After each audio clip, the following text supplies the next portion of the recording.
In a world where the mildest case of blue balls can lead to overt racism. Welcome to the show. Point it at your mouth. I've been doing this for a long time now. Sorry. Just pretend you're in a bathroom in a downtown Macon bar. 3, 2, 1. All right, so we're back. And blacker than ever. Well, Again. for the second time. Today. No, well, yeah. They're going to think this is our second time because you wore that shirt last week. Did I? Yeah. Really? Yeah. Oh. Because I remembered it. This is like the one time where the clothes matched up. Because we did those like back-to-back episodes. Mm-hmm. I Yeah. forgot to change clothes. Yeah. This time it's actually just a happy accident. It's just an accident. I don't know if it was happy, but. I was happy. So much vodka. Wow. You have 2 Oktoberfest bottles open. That I don't want to pop a top while we're sitting here talking. Why? Because it's noisy, and what if it like overflows? It'd be the most interesting thing that's ever happened on this podcast. And you're correct. So this is the last episode before 25. It is.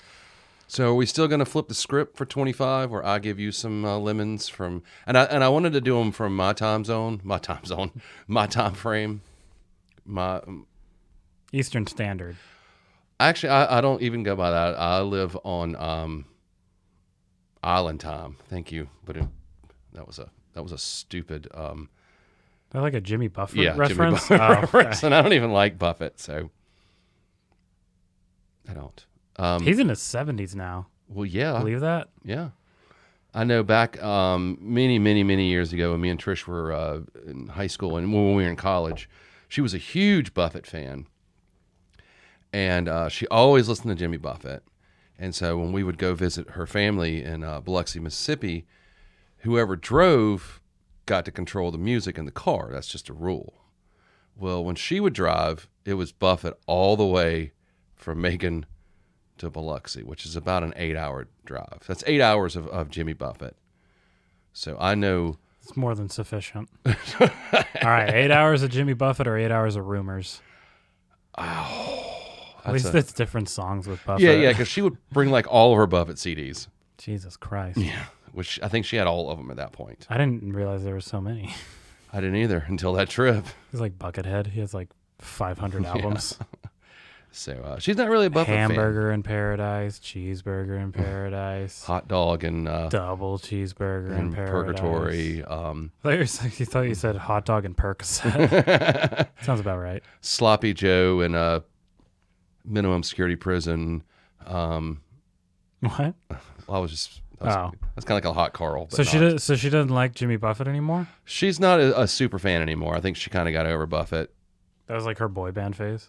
Yeah. No, New Kids on the Block was her boy band phase. That was before we met. Is that the one with Donnie Wahlberg? Yeah. Mm-hmm. Donnie Wahlberg. Is he older or younger? He's the older of the two that you know of. He's older than Mark. That's sad. Marky. Mark. And he's older than the Funky Bunch. The brunchy funk. You know, I auditioned to be in the Funky Bunch. Yeah, I did. No way. I did. But they said I was actually too funky for the bunch. So I didn't get to be in the bunch. Yeah, I was too funky. They were just referring to your smell. That might. You're like, we need teens that shower. Yeah. I was just like. It must be hard for a 17-year-old with a full beard. I knew some 17-year-olds with full beards. And some of them were dudes. Yeah. Were they held back? No, that doesn't count. They were actually, it was right around like 11th grade when you're turning 17.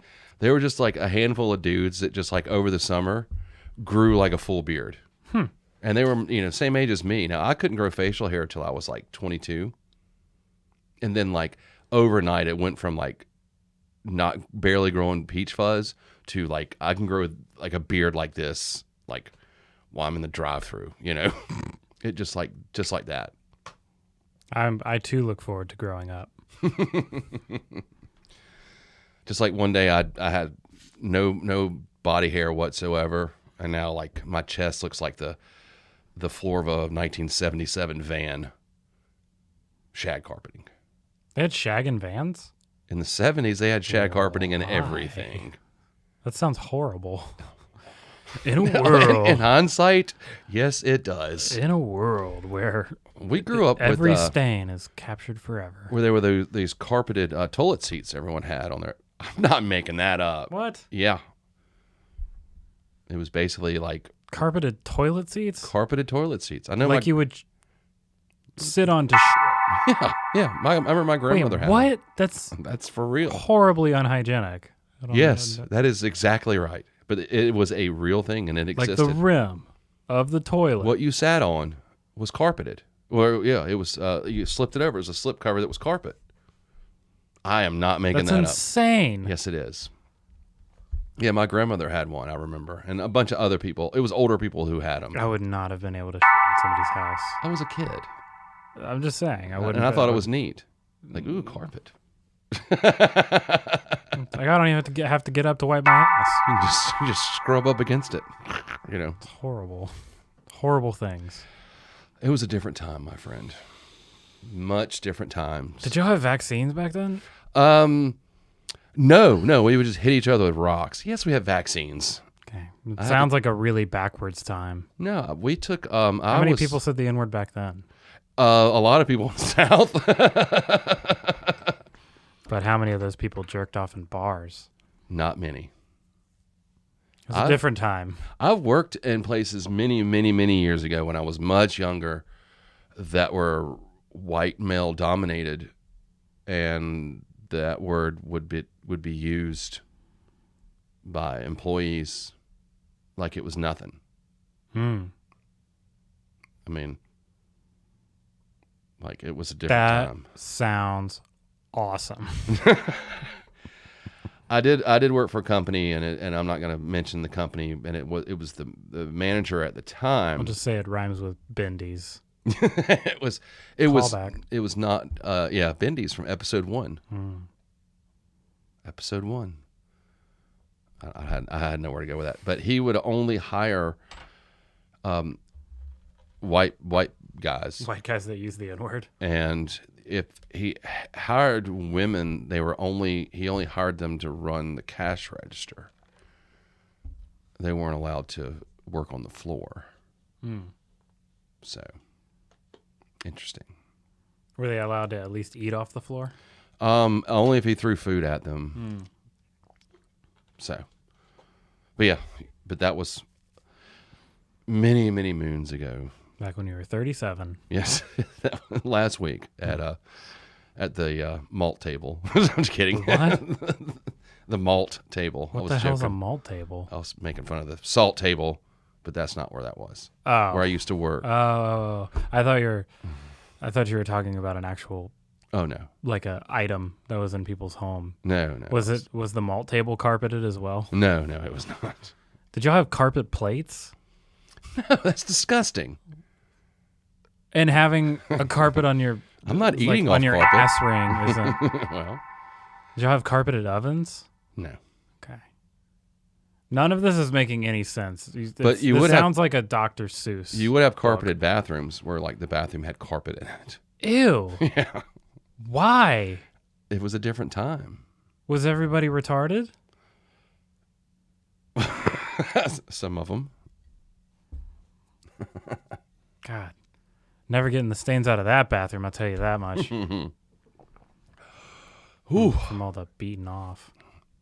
It was a different time. But it was a fun time. We had fun. On carpets and using the N-word. Well, also, there were no seatbelt laws. So up until like 1993 in Georgia, you didn't have to wear a seatbelt in a car. Airbags. Well, they only went 35 miles an hour, so. Airbags didn't exist. Airbags existed back then, right? No, not until the early 90s was when they were a thing, yeah. How did you guys make it? We were tougher than people are now. That's how we made it. No. You didn't ride in a car seat till you were 15 like you do now. Wait, what? You look and see how...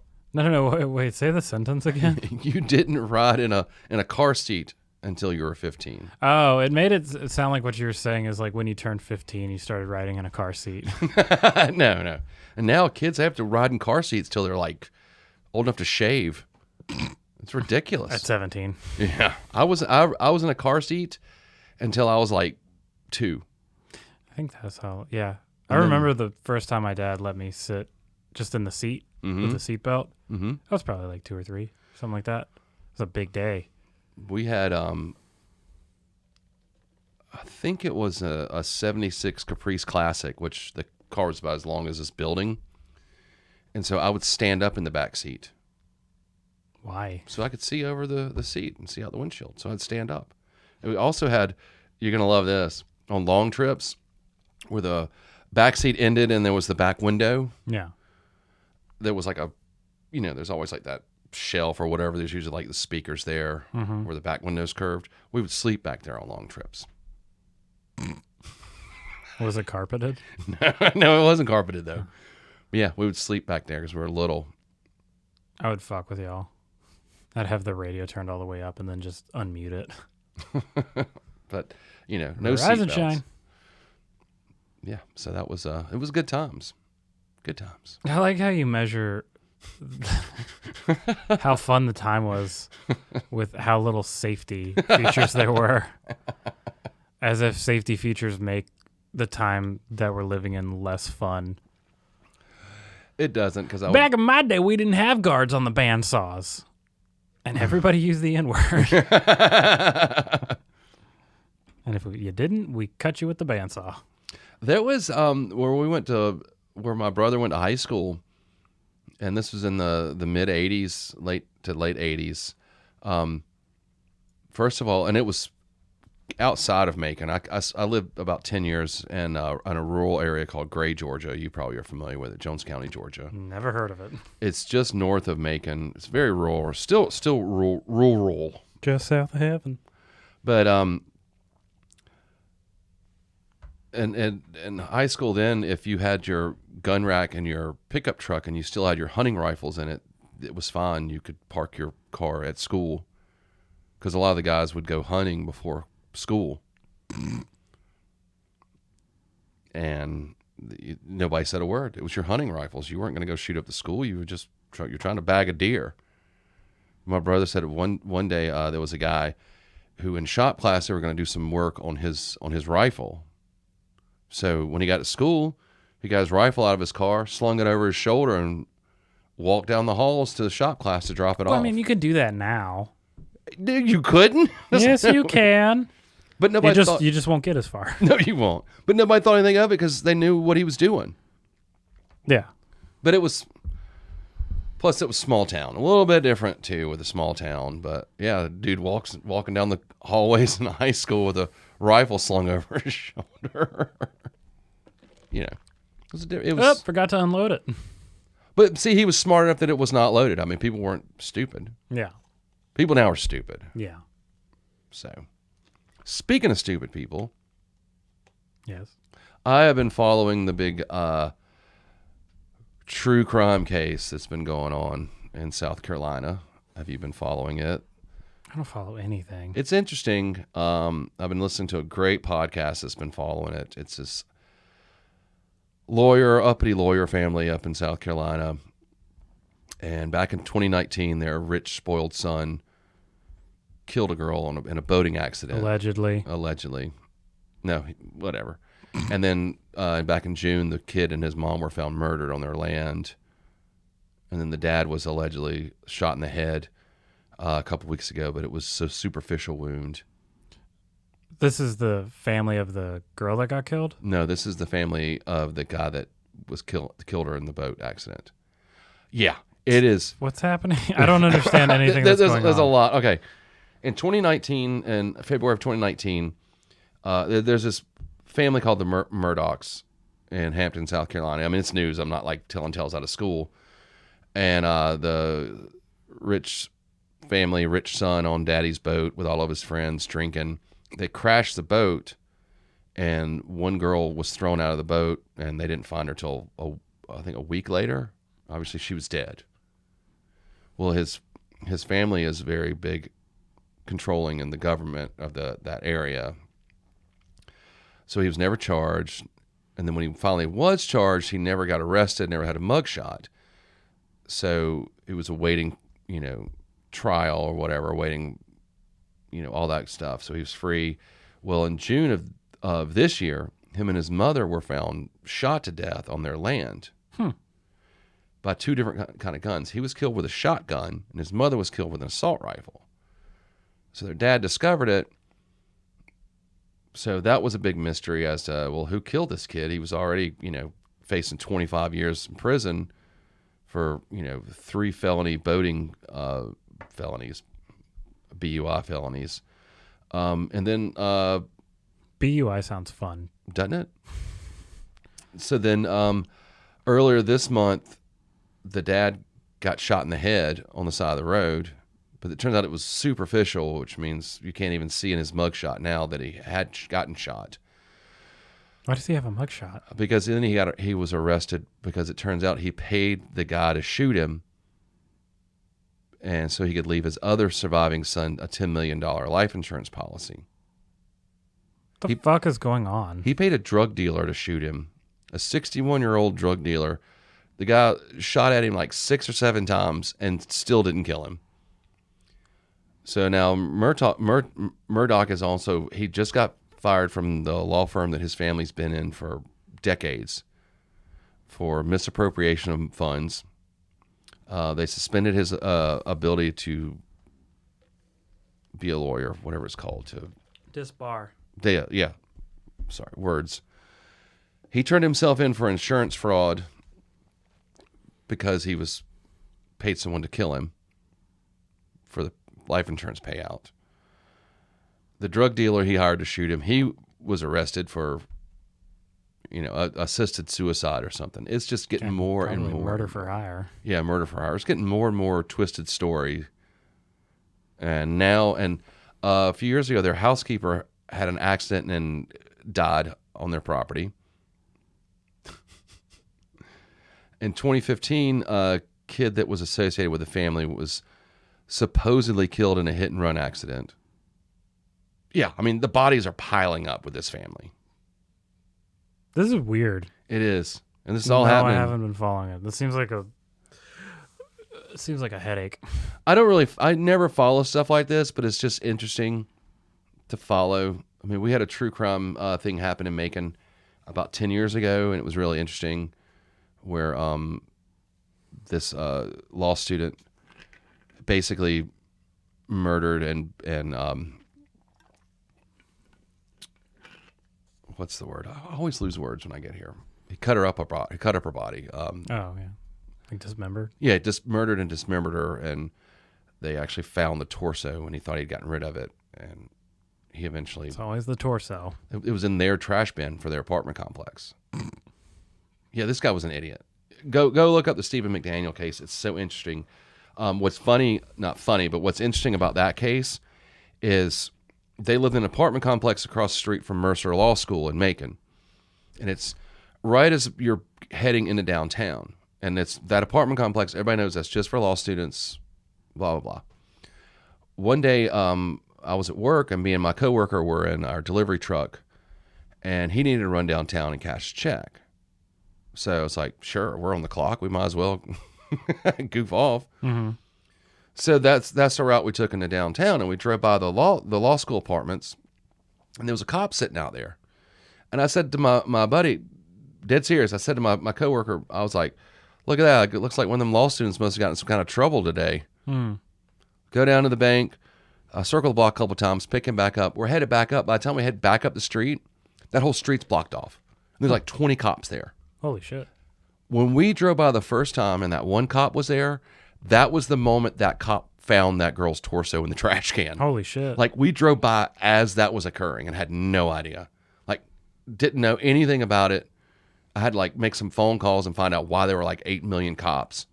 And then immediately it hit the news. Macon PD might want to look into you as a person of interest. Did I tell you about the time I've been associated with 2 deaths when I lived in Blacksburg? What? It's weird. It's weird, dude. Wait, you've been associated with 2 deaths. What does that mean? Like you paid a guy to shoot. Some guy paid you to shoot him. For No. Okay. Two short stories, and then we'll get on with the podcast. It's odd. I never get to do all the talking. It's usually something you talk about. It's true. But these are interesting. I don't know why I'm on a roll today. Yeah, I don't have a lot of murder to talk about. I mean, I guess it was all those rails of coke I did on the way here. Whew. Somebody cut it with... Yeah, I wish you wouldn't do it off the carpet. Well, then you get all the treats in there. Anyway, two quick stories. First story, I worked at this furniture store in town when I lived in Blacksburg. And I'm very OCD. I parked in the same parking spot every single day.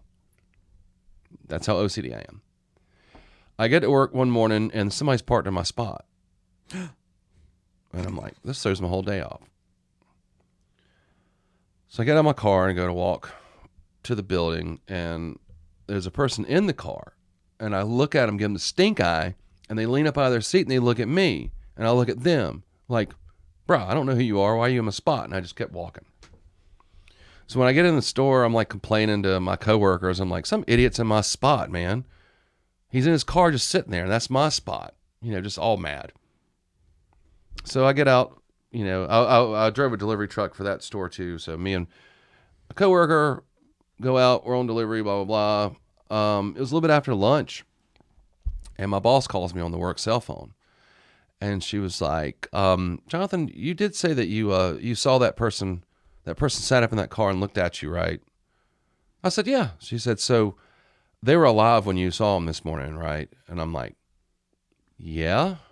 She goes, yeah. I walked out there a little while ago to see if they were okay to give them a move, and they're dead. And the sheriff's department's here, and I think they want to talk to you. They want to interview you because you're the last person to see this person Holy alive. Shit. Turns out he died of like natural causes or whatnot. What a way to go. Yeah. Let's fast forward. You know what's crazy is he's probably you're the last person he saw. Mm-hmm. Mm-hmm. It's probably how I'm gonna go too. And I pull out a gun. Just fast forward to another year. One of my buddies that lived kind of he lived maybe like 3 blocks from my house in Blacksburg. I used to hang out. He lived in like a small apartment complex. I always hung out like kind of in his back area where he grilled, and we'd hang out and just drink beer and listen to music. On the far end of that complex was a woman and her little kid, her maybe like a year and a half old baby, and her boyfriend would come around from time to time. He didn't live with them, but he was a super nice guy. They had a pit bull that could climb trees. cool. What? Yeah, and the pit bull just loved that baby. And the boyfriend girlfriend seemed like they were fine. They were. Oh wait, how did the boyfriend girlfriend know your friend? They were neighbors. Oh, okay. They're in the apartment complex. Since, I got distracted by a pit bull that can climb a tree. Since we all hung out together, we got to know them, and they were like super cool people. It's kind of around. Yeah. Just like if he would come over to visit the girlfriend and the baby, and he'd see us out there drinking beer, he'd walk over and grab a beer with us. Just super chill guy. Okay. So we're hanging out, pretty periodically. Every time I go to my buddy's house, whatever. I go to work one morning, and I worked in a smaller town called Christiansburg, and I lived in Blacksburg. Now, the difference between Blacksburg and Christiansburg were probably separated by maybe about a 2-mile stretch between the two of them. Blacksburg had Virginia Tech. Christiansburg was just a small town. So I get to work one morning, and my boss is like, and a couple of employees like, "Hey, did you see this in the paper this morning?" I was like, "What?" She's like, "This guy killed his girlfriend in Blacksburg. So it's the first homicide we've had in that they've had in that city in 10 years. Do you know who this guy is?" And I looked, and I was like, "Hung out with that guy 2 days ago. It was the boyfriend. He killed his girlfriend. Jesus. 2 days after I hung out with him." Why? They had gotten into an argument, and it was a crime of passion and a fit of rage, and he got mad at her and choked her to death. I mean, that doesn't forgive it or make it. As you do. Well, I mean, dinner ain't gonna cook itself. No, but the first homicide in Blacksburg in 10 years, and it was a dude I hung out with 2 nights earlier. Wait, what about the guy that? That was after, after that. Well, and he died of natural causes. That's right. Oh yeah. I mean, Yeah, it was either that or you killed him. with my eyes. I'm not evil. Or just killed him. Yeah, that's weird. Yeah, but yeah, first homicide in 10 years in that town. And it was the guy I hung out with 2 nights earlier. Not so chill behind closed doors. It's weird. It is weird. A few years later when I moved back to Macon and I was running a business, it was on my day off. A guy parked his car in the parking lot and shot himself. What? Yeah. And I had to come into work on my day off because a guy had killed himself in our parking lot. I'm not kidding you. I've got bad juju. So. Apparently. But anyway, on a higher note. Here's how I'm connected to some murders. You're like, I'm about to be connected to a murder. I want to come up with like just the dumbest serial killer nickname for myself when I start serial killing. You know what the cool thing about starting to serial kill right now would be? I would be the most attractive serial killer by a long shot. You sure? By a lot, yeah. Okay. A lot of people are like, oh, Ted Bundy's so attractive. Go look at Ted Bundy. That dude's fucking ugly. Maybe. But are you gonna do like random stranger killing? Is it gonna be people? I don't know. I'm just gonna kill like 3 people and then I'm a serial killer. Okay. And then I'm the most attractive serial killer of all time. Just I gotta get a different haircut. Yeah, you do. I mean, just in general. Can't be looking like a punk if I'm gonna start serial killing. I mean, you literally look like Forrest Gump's aborted fetus. So, you know. You know what he called him? What? Pray me. I don't know. It doesn't work. I thought just saying it like Jenny would make it work. It didn't. Yeah, it didn't. Work on that one. Yeah. Yeah. I'm gonna work on I'll just write it in my notes as Forrest Gump fetus killing. I mean, it couldn't be worse than stabbing your grandmother to death, so. Technically, the hospital killed her. I did all I could for her. You did. But, hey, she started that knife fight. Real recognize real. Anyway, I should probably, I'm not going to be able to pronounce the names anyway. Yeah. Talk about going in 2 completely different directions. It's perfectly diametrically opposed. I had no idea, or maybe I would have pulled something out of the old bank. I'm glad you didn't, because it works really well for this week. And I knew... Out of the old sperm bank, but it... And I thought, and we'll get into it when we talk about them, what I gave you, I figured you would either kind of like it or absolutely hate it. Kind of liked it. Okay. So are you ready to start the show? Hep. Ooh, I think that counts. That does count. So we're me first. I get it. All right. So I don't know if you realize this. There was a theme. Yeah, you stole my bit. No, I didn't. I've been wanting to do that too. You could have asked for permission. No, just kidding. I'm not going to. Hang on, but I do get to do this. Go ahead.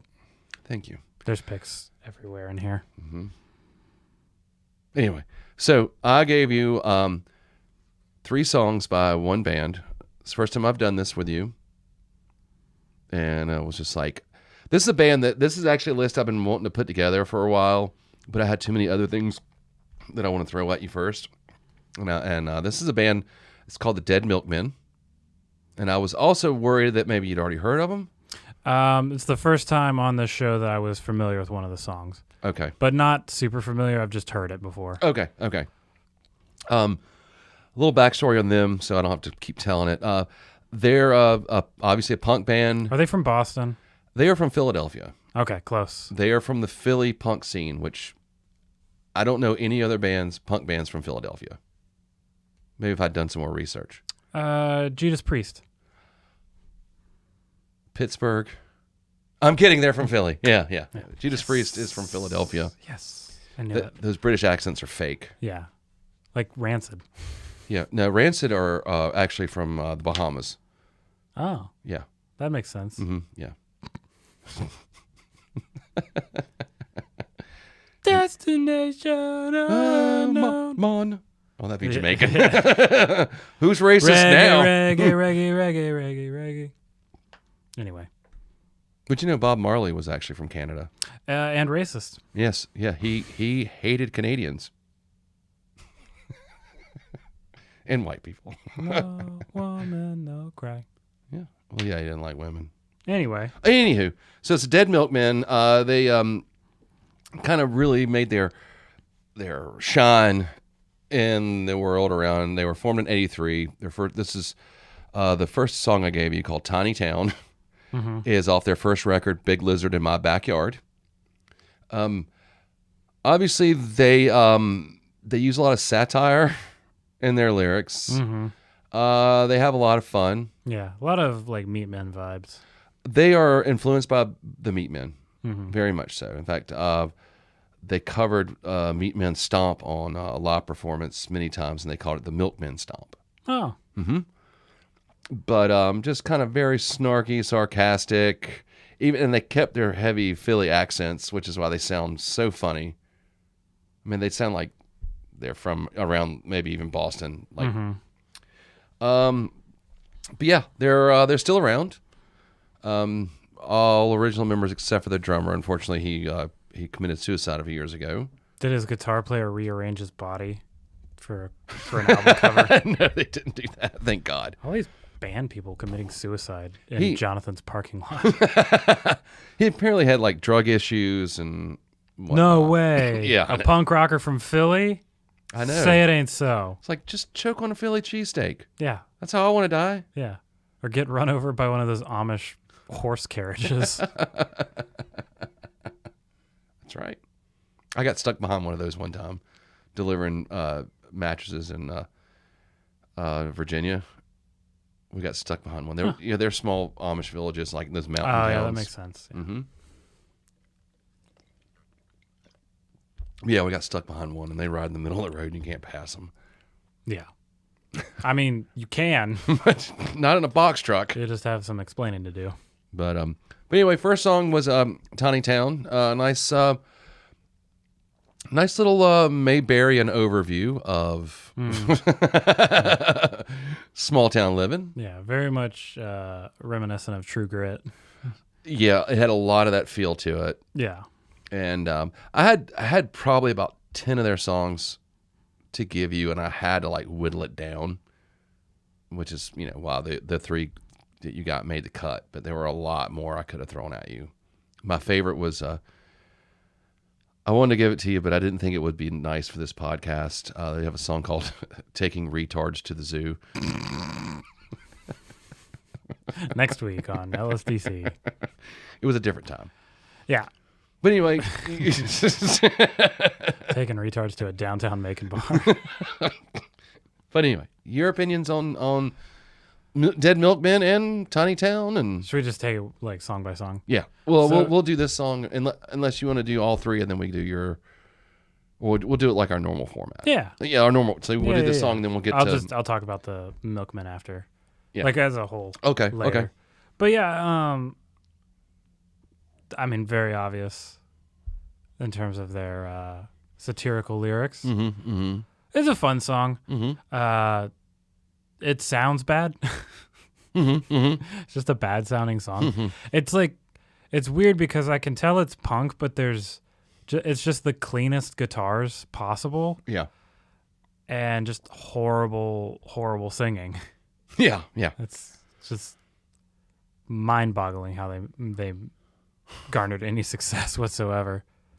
I get the point. Yeah. But they were more like the skate punk. So you could see yourself like street skating to that, or where you don't really before people could do kickflips. No, when people could do kickflips. Back before people did exciting things. Like, check it out, I can turn really fast. Whoa. Anywho. But yeah, I mean, yeah, it's not the best production, and it's not. Yeah, I get all those points, and it's almost kind of a trademark of their music. This is a tiny town. Speaking of people who can't sing in key.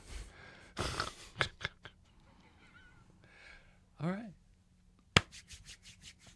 Yeah, it It's okay. Yeah. It's like the finger painting of punk rock music. Yeah.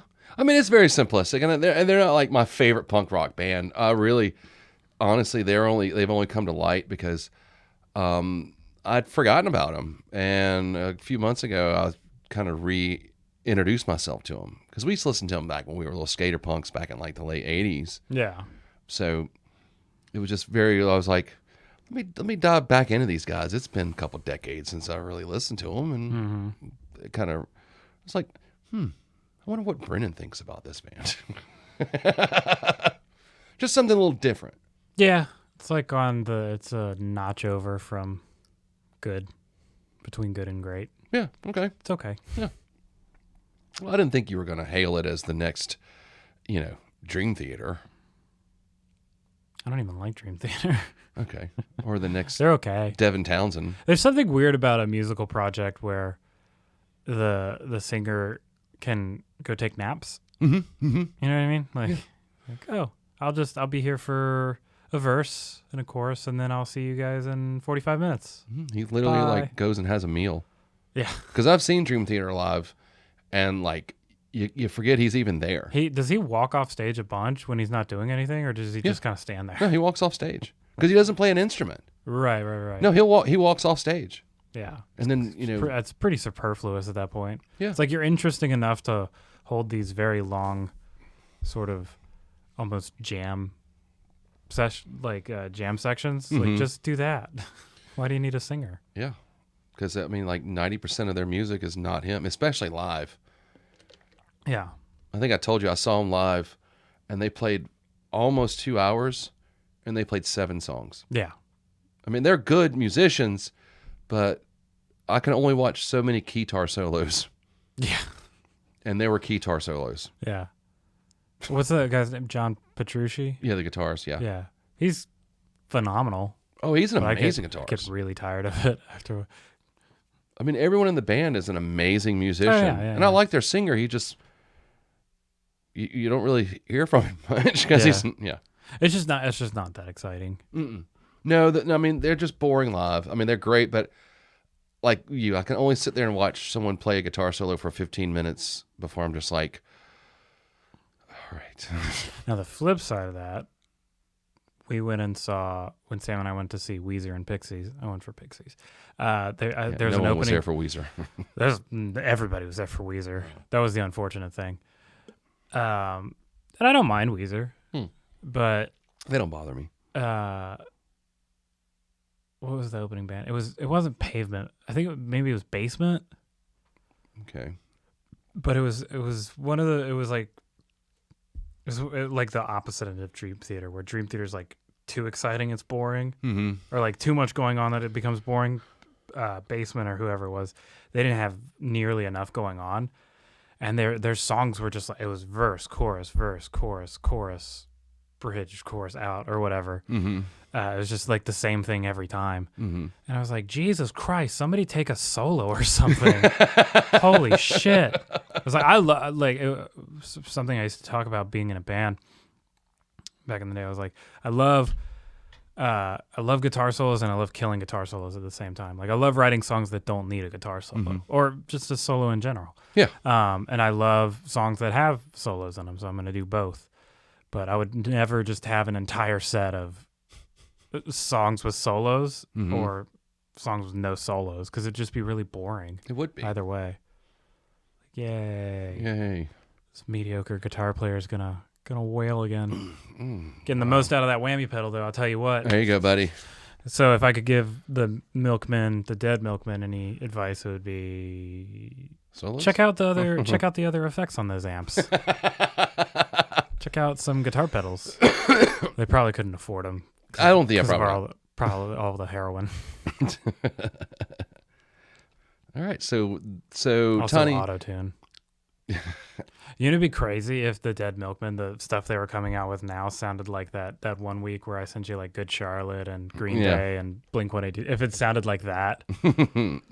No, they still sound the same. They've like I said, they put out a record. It's probably been like 5 or 6 years ago when they got back together and put out a record. It might have even been more recent than that. And I mean, they still sound the same. They're just, in their late 40s now or 50s. It's really hard to keep up the whole angsty.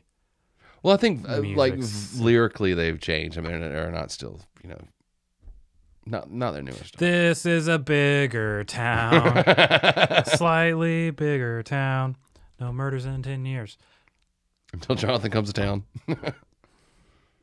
When Jonathan comes to town, I go to his parking lot and shoot myself in the head. And No, that was in Macon. The other guy just died of natural causes. yeah, And then, but anyway, had a heart attack when he saw your face. He's like, ah. that's what it was. So does Tiny Town get a thumbs? Where are you sticking your thumb for Probably a this one? thumbs down on that one. That's fine. It was kind That's of fine. kind of a dud. That's fine. I didn't expect these to be It wasn't. winners. Yeah.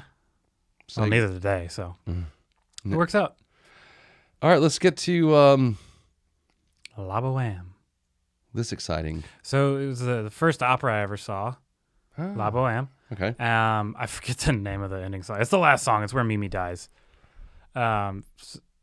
Spoiler alert. I'm just kidding. Yeah, spoiler alert from this opera from the 19th century. Dude, I almost finished watching it. I didn't know how it ended. Maybe 20th. Did you really watch it? No, Oh, I was joking. there was between this and then I forget I'm not good with opera song names because it's like they're in another language or something. But anyway, the gist of the story starts out.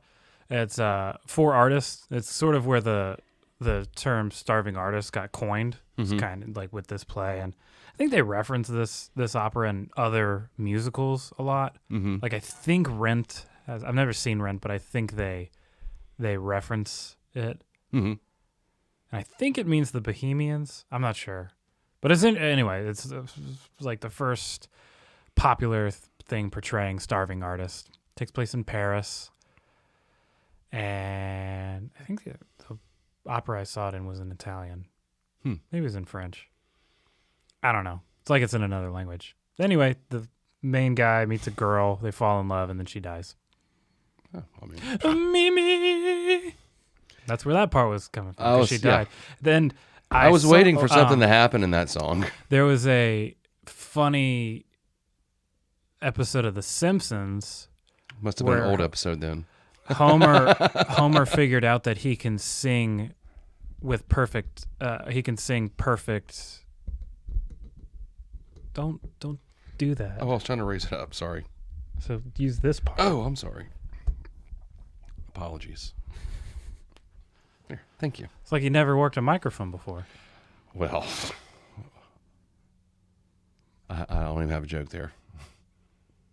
Sorry. As I was saying, As you were saying. there was a episode of The Simpsons where Homer figured out he can sing perfectly when he's laying down, and so he's like performing with the 4 tenors, but he's laying down the whole time, and then he's in this play, and he goes from acting when Mimi dies, he's like standing up crying, and then he pushes her off the bed and lays down, and he's like Mimi, and he stands back up, he's crying, and he lays back down.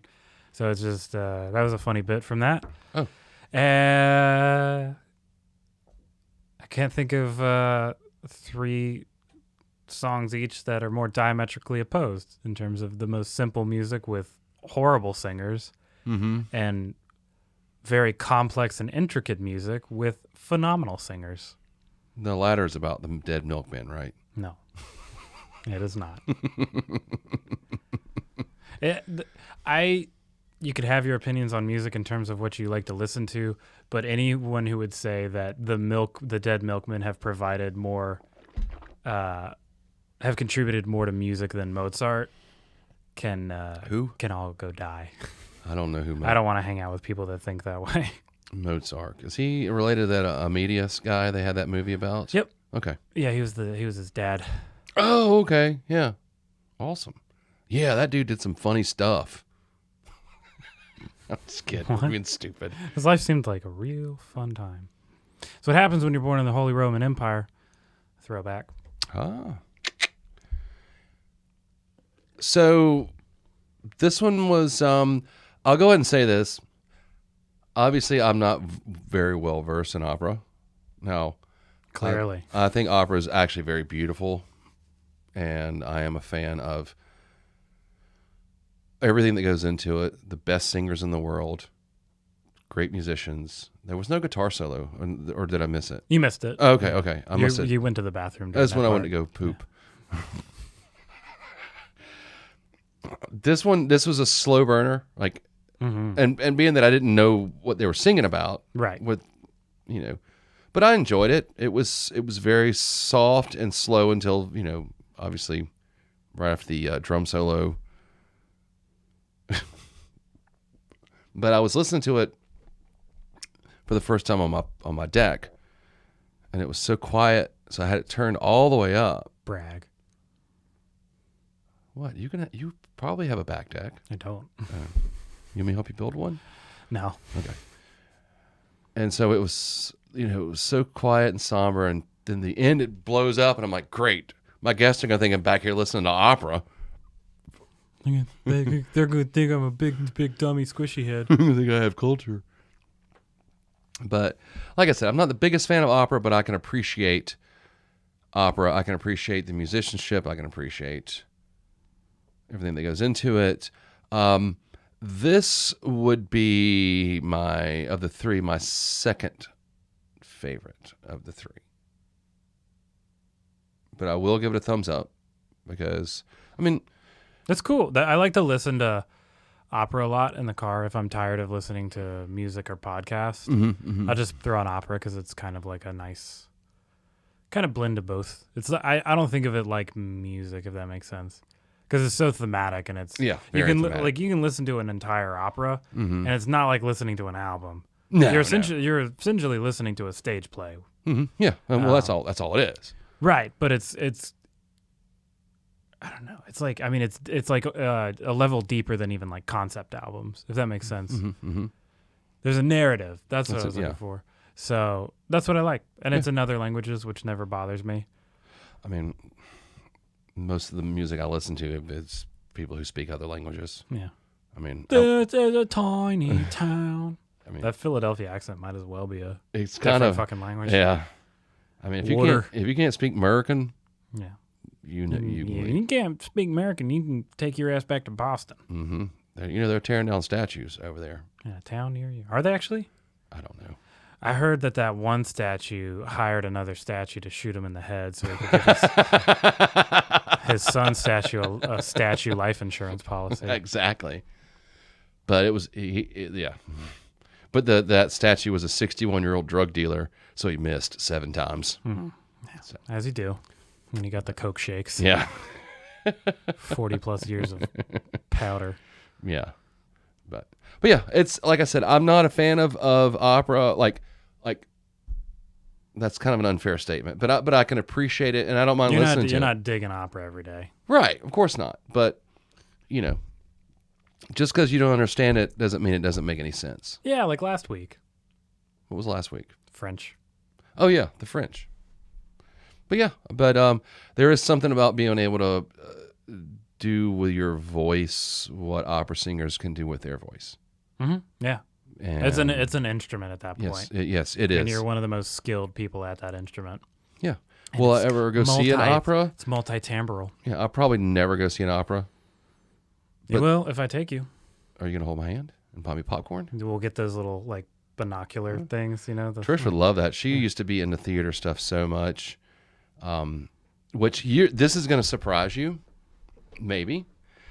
Macon actually has a big theater presence. That doesn't surprise me. They have the Grand Theater, which is an old theater downtown, which Trish's mother worked at for years. And then there's 2 other theaters that do, musicals, plays. There is actually a lot of that because my parents always went to the theater for plays. They weren't really big on like operas, but they would take me, sometimes. And I think they still go see plays and musicals and stuff, but there's a culture there. I like to think it's just the same play every week. No, it's just the Milkman over and over and over. No, this is we got trouble with a capital T. This is Macon. They're stands for pool. They're basically doing Gone with the Wind over and over. I'm kidding.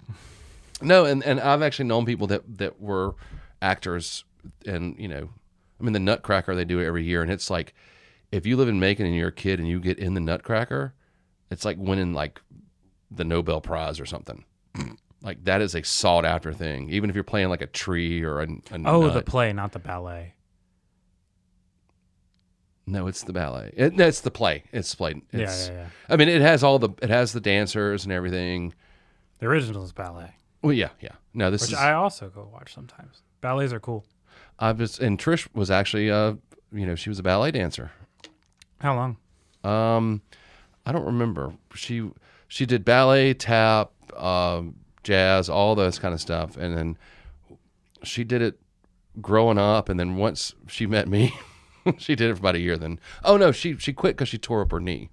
Oh, Yeah, because she actually had gotten accepted at Brno College. Brno. That's Where my it. mom and sister went. Yeah, Trish got it accepted in there. Then she blew out her knee. Oh. And So she was doing it in high school and stuff. yeah, she was doing it in like legit. elementary school, middle school, high school. Yeah, and she was really good. I mean, I can imagine. yeah. Stick to anything that long and you get pretty good at it. But just nature had other As long plans as for it's, you just got to stick to your ability. her. And so she ended up just being stuck marrying some dude Who killed himself in a Blacksburg parking lot. So what a meet cute story. It's just like she's giving a statement to the cops for that guy. And you're giving a statement and then you lock eyes. How do you know him? He's like, oh, we were dating. Cool. Want to go to a Slipknot show? I don't know. I don't know. Anyway, I give it a thumbs up though. Nice. Yeah, I do. Mimi. All right, what was Bitch and Camaro. I ran over my neighbors? That's what they said. That's a good Philly accent too. Thank you. I've been listening to this song for 30-something years. Wow. This is the second song, Bitch and Camaro. It's off of that same album, Lizard in My Backyard. Big Lizard in My Backyard. This was actually the first Dead Milkman song I ever heard, and it was when I became was a skate punk back in probably like 88, 89. And it's basically, I know you hate this, but it's got the little talky intro. I liked it. The two guys talking. And I didn't dislike it. Okay, cool. The Doors cover band, Crystal Ship. Yeah. Crystal Shit. And it's Love Me Two Times, Babe. Yeah. I like how they keep the bass drum vamp going through it. And they're just like, I like the conversations, like all the little points they made, like, don't forget your Motley Crue t-shirt. They need the money to bail their singer out of jail. Yeah, which that was right about the time that Vince Neil had gotten arrested for killing the guy. Mm-hmm. From Hathaway Rocks. Hathaway Rocks. Yeah, I'll get it one of these days. Razzle Dingley. And but yeah, and then just like the little jokes in there, like, how'd you get it? My parents drove it up from the Bahamas. You're kidding. I must be. The Bahamas are an island. Just shit like that. That was funny. Yeah. I do like how the whole thing's 3 minutes, but if you just took the song part of it, it'd be like a 46-second song. Mm-hmm. Speaking of, the story you were telling at the beginning, the kid that crashed a boat, very poignant with this song. Yeah, I know. I had an old lady at the county fair. But it's okay. His dad's a mayor. Right. Yeah. So same sort of thing. But just a fun, just totally silly. Love me 2 times, babe. Because I got AIDS. Please don't. That must have been a hot button thing at the time. It was, AIDS was just starting to come into its own then. Yeah. In 85. So. Yeah.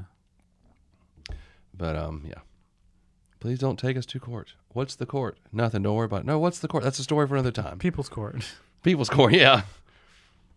Gonna go down to the sandbar. What's the sandbar? It's this cool place that lets 16-year-olds drink. Cool. And those are all name check places in the Philly area where they would hang out. Mm-hmm. Yeah. So I'm gonna go buy some. What do you say? Def Leppard t-shirts. Def Leppard t-shirts. Yeah. Don't forget your Motley Crue t-shirt. This is the part where you ask me how I'm going to get there. Yeah. Ask me what kind of car it is. Bitchy Camaro. I ran over my neighbors. Yeah, it was a fun little tune. Yeah, it's just nice little. Was this where was this in the album? It's like the third or fourth song, I believe. Oh, okay. Kind kind of like an icebreaker in the middle of the album. Yeah. You Like know. a nice little interlude kind of thing. Mm-hmm. Yeah, it was fun. Yeah. Still didn't sing any better on it or play any better on it. But, Oh no, well that wasn't gonna happen. yeah. I'd like to know how long they've been playing those instruments at the time. The drummer's pretty solid. And that's the one throughout that's just dead. Yeah.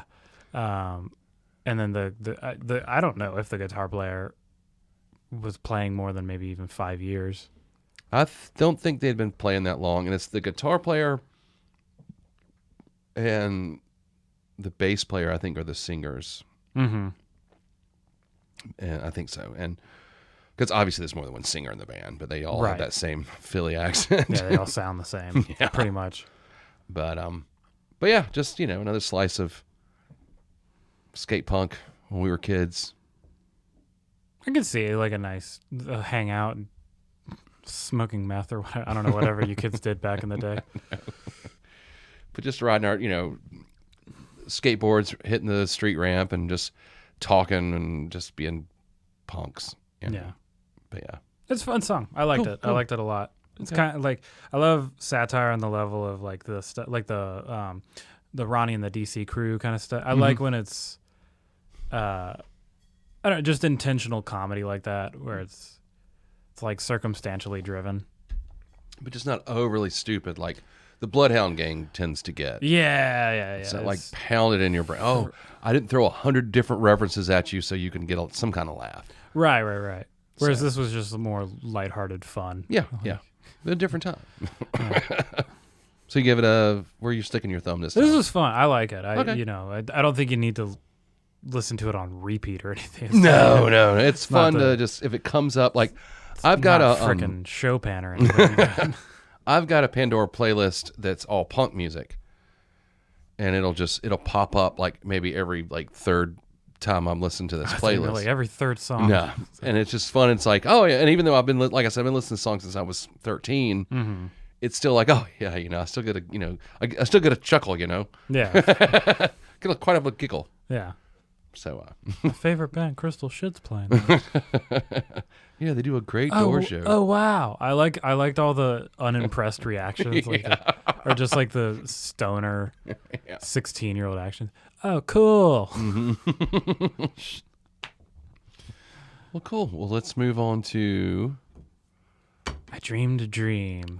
Is this From Les Les Miserables? Les Miserables. Les Les Mis? Miserables. Rables. I don't Les Miserables. Yeah, everybody just calls it Les Mis. Yeah, for good reason. Yeah, so first exposure to it was the film version. Oh wow! With talents such as talents in quotations real quick, Hugh Jackman and Russell Crowe. Mm-hmm. But then, so this is partially why I picked, because I believe the only person that made it from the Broadway production to the film was Samantha Barks. Mm-hmm. She played the character Eponine. I think she was the only one that made the transition, because everybody else in the I think in the film was more or less a Hollywood person. Mm-hmm. So obviously like Russell Crowe and Hugh Jackman. But out of the actors or actresses in the film, I felt like Anne Hathaway absolutely destroyed it in terms of how well she did. I mean, essentially being an actress as opposed to a singer or a trained, musical theater person. Maybe she was. I don't know. Anyway, that's why I chose her song. Mm-hmm. It's a very sad song. Yes, it was. It's right after she basically completely gets rid of her pride and dignity. She's sold all of her hair, and she's had a lot of teeth removed to send money for the care of her child, who she had out of wedlock, and the father dipped out. And this is a song all about that, and how despite even what he did to her, she still wishes he would come back so they could live out their years together. Oh, And then she shortly dies after this song. I see another theme. God damn, she can fucking sing. Yeah. She does an incredible job in this, and then the other, I would say the other, mainly actor who did a great job was Amanda Seyfried. Mm-hmm. She's very good. I didn't really care for Hugh Jackman or Russell Crowe. That's odd because Hugh Jackman does a lot of musical theater. I didn't. Maybe it was just the way he had to sing his parts in this. I did not enjoy it whatsoever.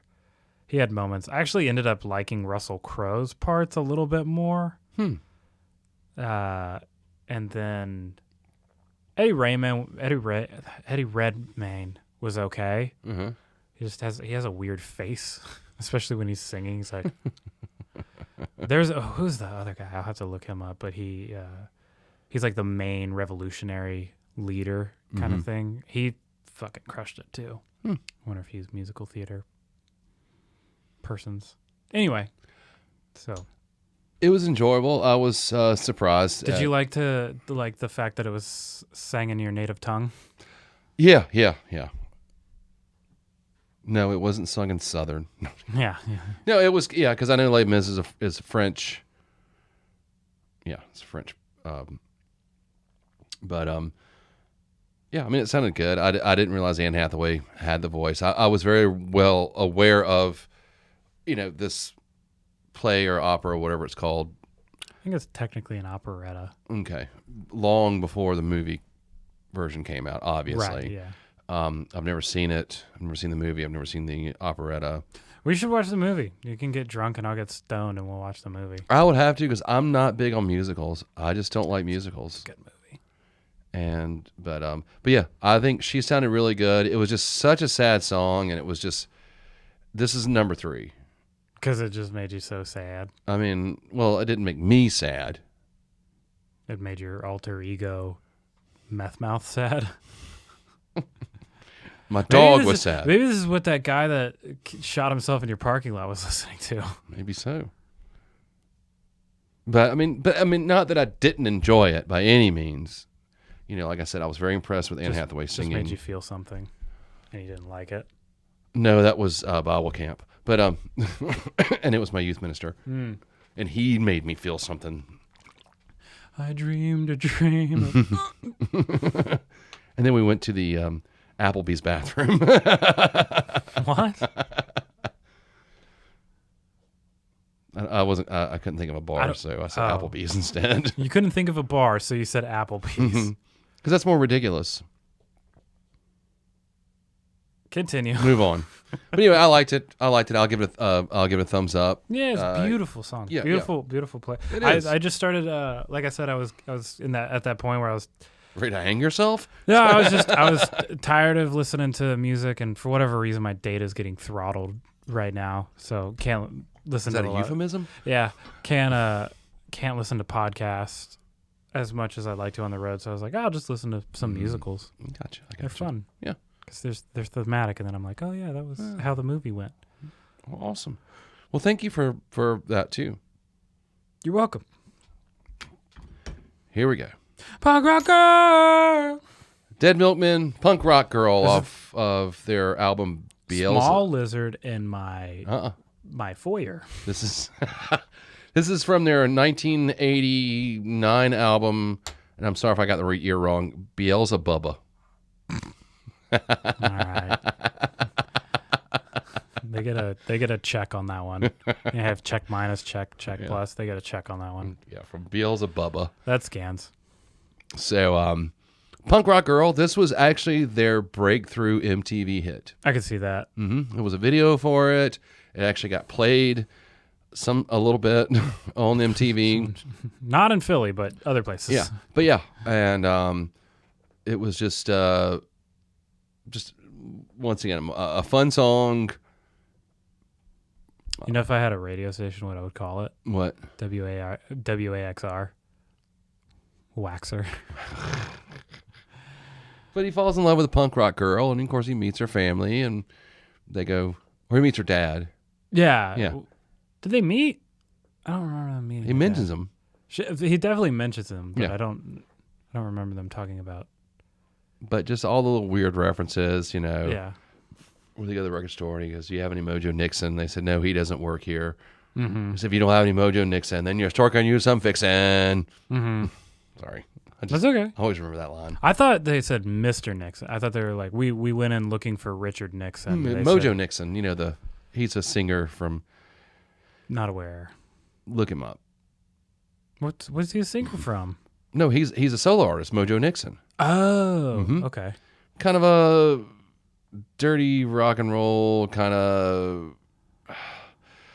Trying to think who to compare him to. You might like him. Okay.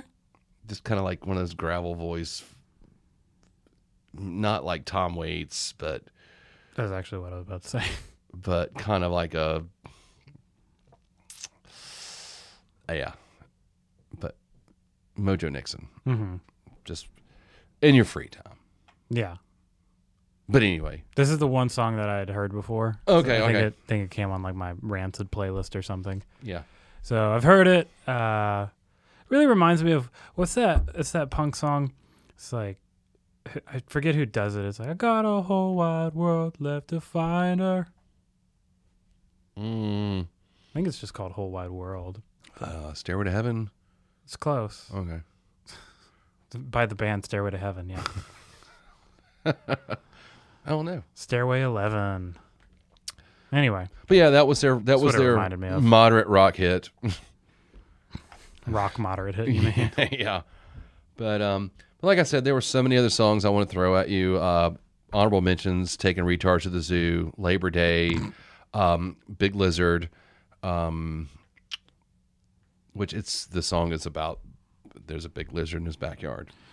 Oh, well, I wasn't expecting a lot of poetic depth from Yeah. the Dead Milkmen. Vietnam Surf Party, I think, is the name of the. Yeah. That's pretty fun. I like that. Yeah. That was actually on the short list. That one was going to replace either Punk Rock Girl or Tiny Town. But I was just like, but my recommendation. Oh, does this get a thumbsy in your one? Yeah, it's probably the one I would give a thumbs up to. If just in terms of being an actual song. Yeah, if you want to do further research on the Dead Milkman, research like it's for a term paper or something. I would recommend grabbing their greatest hits album first. I never tell people to do that. Yeah, greatest hits album. It's got a cow on the front. I'm sure I'll be able to find it. Yeah.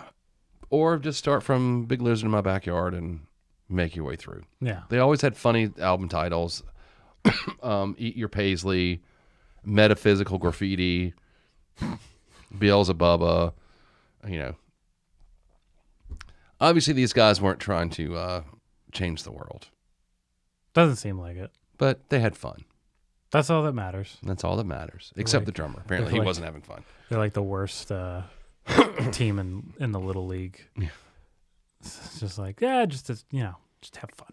But people do talk about them in punk circles. They made a name for themselves, and it just kind of sounds like that brat punk, Yeah, But they were doing. This is the kind of thing that Blink 182 wishes they were, or Good Charlotte wishes they were. I think so, because they sing in that fake annoying voice. It's Blink 182 that does that. Tom DeLonge specifically. Yes, and these guys, this is just their accent. I mean, that's just their Philly accent. Yeah, but they are. I think the Dead Milkmen are 10 times, 100 times on the class and true punk scale than Blink 182 will ever be. And Okay. shots fired. I mean, if you say so. Yeah. Yeah, I liked it. Okay. Milkman overall, it's just, again, it just really just seems like finger painting. It's like very, very basic stuff. And- It's one of those bands where But it's fun. yeah, it's I'll fun. give you that. And you don't sit down and like dedicate yourself. Okay, I got a comfy chair. I'm going to put on the Dead Milkmen's first record. Got my $10,000 fucking what's the vinyl amp? The really expensive one. They Macintoshes, something like that. Yeah. No, you put them in your playlist on your streaming station, and when they pop up, you're like, You put the phone in the other room, and you get a couple tin cans with some string in between them. You put it up to your ear, and you just listen the night away. That's how that music should probably be enjoyed. Probably. All right, let's move on to Don Giovanni. This is true. I don't know how to pronounce it. Oh, Don Giovanni. Or No, I know that part. The song name. It's Truellas. You got me, buddy. Forget. Anyway. And this was also composed by Mozart, if I'm not mistaken, right? Yeah, it was the one that was composed by Mozart. That's right. I know I was thinking. I don't think La Boheme was composed by Mozart. No, I knew that. Oh, okay. Oh yeah. I'm just. This was the one composed by There's Mozart. like four. There's like 3 cylinders firing. Oh, okay. And have a V8. So. Should have had a V8. Huh?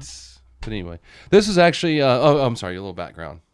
Just Don Giovanni. It's like one of the most famous operas of all time. Never heard of him. I'm kidding. I have heard of him. Him or I've heard of both. Yes, I've heard what? of this. Yes, I'm familiar with Don Giovanni. I'm familiar with the opera. I think he's Talks to the Devil. I don't remember the plot of the opera. Mm-hmm. I've listened to like just that on Spotify a lot because I really like the music. Mm-hmm. I grew up playing Mozart on piano, not this level. But always been a fan of classical music, Baroque music. That's what I grew up playing. So, like Mozart, Beethoven. Think of some Baroque people. Probably not. Chopin. Oh, yeah, Chopin. Chopin. Yeah, Chopin. Yeah. And then some people that I never did play, but I really like are like Rachmaninoff and Stravinsky. Composers like that. Oh, and Brahms. I think Brahms is my favorite. Okay. Anyway, yeah, Wolfgang Amadeus Mozart, probably one of the most famous musicians of all time. People still listen to him this day. His music is still around. Yep. And you got to be pretty talented to be able to play it. So I find that really impressive. He was like writing music at like 7 or something. He was literally... I think he wrote his first opera or concerto or something at 7. Yeah, he started very young. And he was... I know the movie about him embellished a lot of things, and it is a fictional account of his life. Yeah, I never watched it. It's entertaining. Yeah, that's what I heard. I like the movie Amadeus, but he was actually really that time period's rock star. Yeah. He was. Yeah. Yeah, the movie fictionalized a lot of things, but yeah, he really was a rock star, and he was a child prodigy rock star. For sure. So, He's like the Fred Durst of Europe at the time. He's like sitting at a little piano, like in front of this hall of just people at a party who are just flabbergasted listening to him, and he's playing his little something. And he's like, "Now I did it all for the nookie." Lovely. This was my favorite song of the 3. It had so much energy and just... There's a story that one time Mozart got drunk. No. At one of these... He Yeah, drank? yeah. At one of these parties he was playing, right? And he stops in the middle of his performance. And he looks at the crowd and he's like, "Are you the guy, man? Are you the dude? This is the guy that stole my fucking house, man."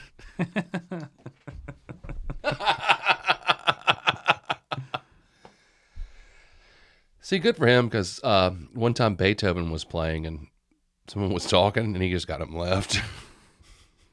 He's like, "There's that you in a town coming down the hill." If it wasn't for Fred Durst, I wouldn't be a musician.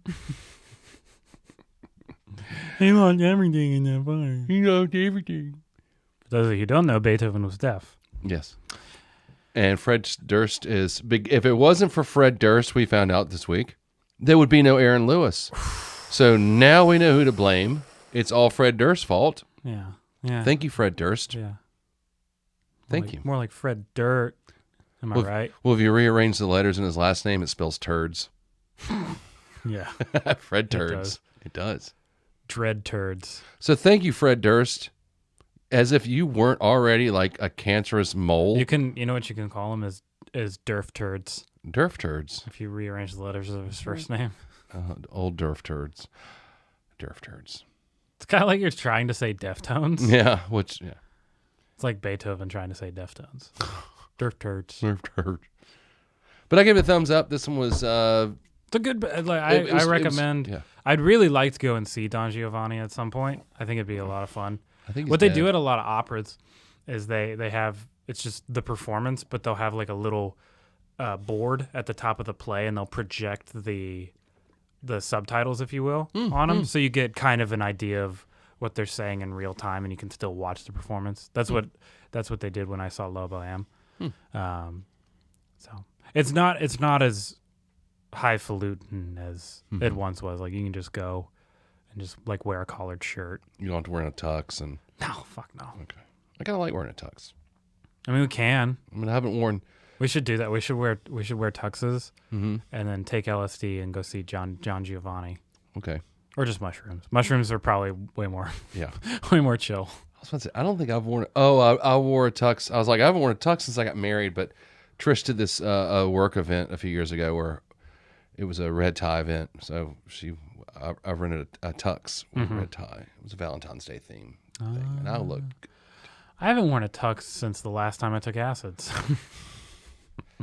I give it a thumbs up. I wanted to mention this now that we're done with the music. Thank you, by the way, for the culture. You're welcome. That was a nice, sharp left turn. You too.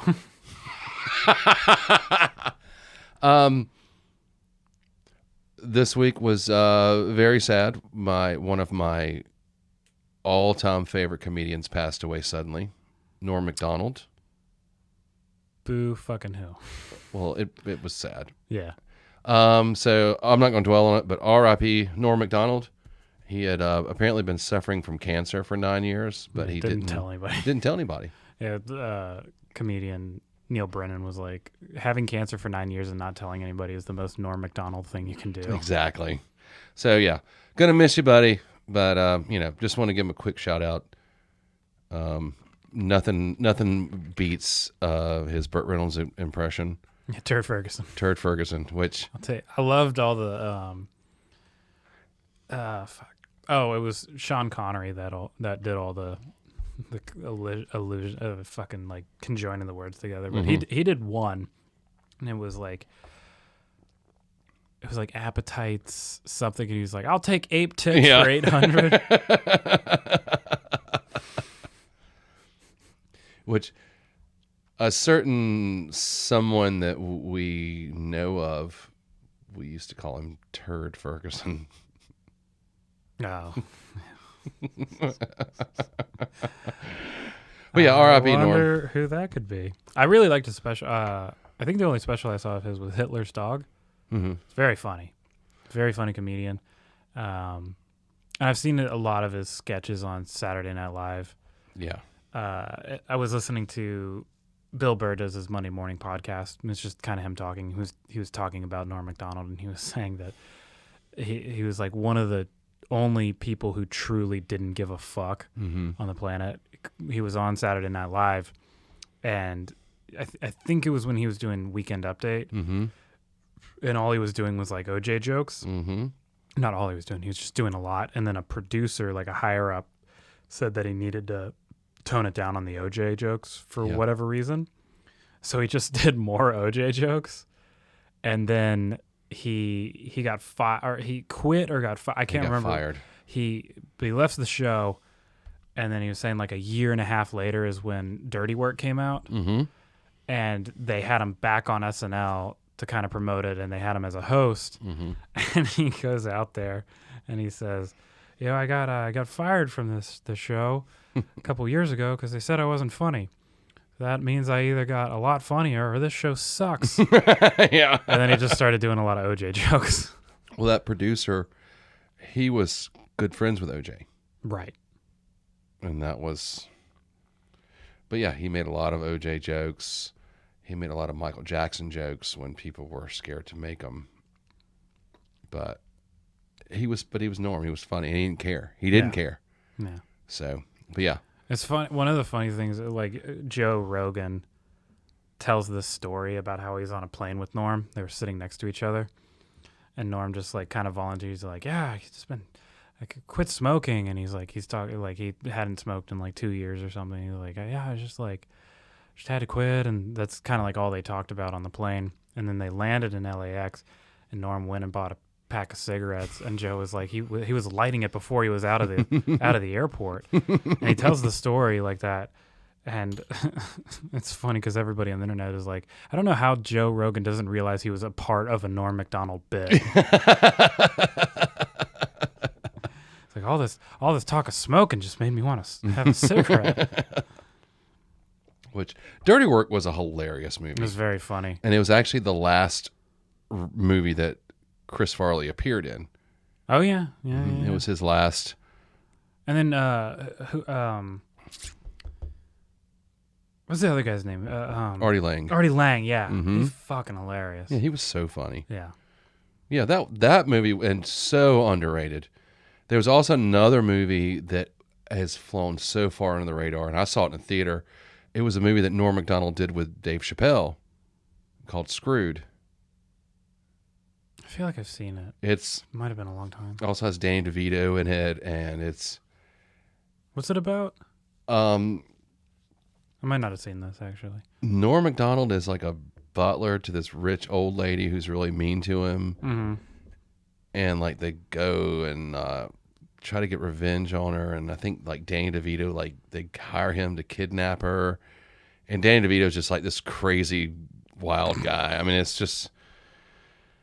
Yeah, it's, but Norm and like Dave Chappelle are like best friends, and it's not as funny as Dirty Work, but it's still pretty funny. I always remember the scene from Dirty Work when somebody's getting revenge on the car dealership guy, and he's just popping trunks. He's like, "There's a dead hooker in this car too." There's like 7 dead hookers in all the trunks. Look at all these dead hookers. And what a perfect movie for. Dirty Deeds Done Dirt Cheap to be on by AC/DC. But yeah, well, awesome. Well, good, not good, but awesome. I don't know. He was young, right? He was like 61. 61, yeah. It's the cancer. I mean, yeah, it'll get you. That's what happens when you're lighting up cigarettes in LAX. Well, he had, I think he had leukemia. Yeah. So. Can also come from smoking. Just FYI. I don't know. Okay. But anyway. R.I.P. Norm. Love you, buddy. All right. I'm sorry. It's just all I've been hearing about all fucking week from comics. I know. And I just... He's my favorite. He's why I got into comedy. He's one of my favorite comedians. You mentioned Bill Burr. Bill Burr is actually, of the comedians that are still alive now, he's my favorite one. Like my favorites were like Mitch Hedberg, dead. Norm Macdonald, dead. Louis Black is still alive. So yeah, sadly, but I never found his style that appealing. It's just like grumpy to angry, and then back to grumpy. It's like I think he's funny. He's had some really funny jokes. His live albums are good, especially the earlier ones. Yeah. Oh, and Dave Attell. Thank God he's still alive. Yeah, I mean, one of the greatest, for sure. Mm-hmm. Just in terms of somebody who, I mean, he's like another one of those people that just does not give a fuck. Yeah. Like just what would you call it? Like a comedy purist. Mm-hmm. Mm-hmm. Like doesn't do it for anything other than just doing comedy. Yeah, that's it. I love Dave Attell. Yeah, I don't know if you watched it, but he and Jeff Ross have a short mini series. It's like, I think it's like 3 episodes on Netflix called Bumping Mics. I've heard of it, but I've never watched it. They get up at the Cellar in New York, and they just basically talk shit to each other in the crowd the entire time. It's very funny, very well done. They have I also love Jeff Ross. But they have Bob Saget makes an appearance. Gilbert Godfrey makes an appearance. It's fucking hilarious. I think Paul Rudd was drunk one night and made an appearance. Like he just happened to be in the crowd drinking. Well, and he's like you can tell because he gets on stage. He's like, "Oh shit, is this going on Netflix?" Fuck. He's like, "I've had like 7 margaritas since I've been here." Awesome. Yeah, it's a good. Yeah, Bumping Mics. Go check it out. I will. Yeah. And then Norm Macdonald special, Hitler's Dog. Mm-hmm. I'm sure several other ones. He was really fucking funny. There's an episode of The View he was on, and it was something like that. And he was talking. It might not have been The View. It was something, and he was talking about one of his jokes offended somebody. I'm sure on The View it did. He goes to say, what he basically goes to say is like, you'd have to be retarded to think that I made it this way. Mm-hmm. But you see he catches himself because he's like, I know retard's a bad word. So he ends up saying, he's like, you'd have to have Down syndrome to think like that. So it's like way more offensive. Like, it's like one, he made a View appearance. He's like throwing peanuts in his mouth. He's like, I don't know about that. All these women cackling at him and he's just eating peanuts. Yeah, he doesn't care. Nope. All right. Any more news of the week? Rest in peace, Crocodile Dundee. Not yet. Huh? He's dead. No, he's not. Yeah, he is. Paul Hogan is not dead. That's Crocodile Dundee. And then we'll end on me saying, I told you so. Paul. Not Pale. Pale Hogan. I got big fingers. Paul Hogan. Paul Hogan's his name. Paul Hogan is still alive. He is alive. He's 81 years old. Paul Hogan. Sorry, I was thinking of Steve Irwin. Good night.